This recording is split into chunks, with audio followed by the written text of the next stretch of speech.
Assalamualaikum warahmatullahi wabarakatuh. Okey tuan-tuan, sekarang kita berada di satu ladang sapi kepunyaan seorang saudara kita, Encik Ijam, yang kita boleh lihat di sini, nama ladang sapi ini itulah Momo Base di Bintulu.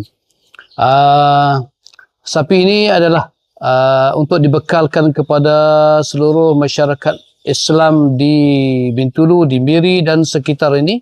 Mana-mana yang berminat, pihak masjid, individu dan siapa saja yang berminat untuk mendapatkan sapi untuk ibadah korban, akikah ataupun majlis kenduri, kendara dan sebagainya, boleh kita berhubung dengan Encik Ijam kita melalui laman web Momo Base ini, dan kita boleh dapatkan daging fresh daripada ladang, sapi yang fresh ini.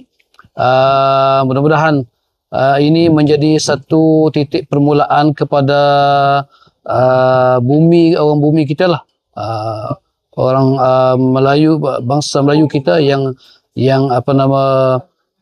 berjaya dalam bisnesnya untuk membuka ladang sapi yang seperti ini untuk dibekalkan sapi untuk umat, khususnya untuk umat Islam di Miri, Bintulu dan sekitarnya ini, insya-Allah. Terima kasih.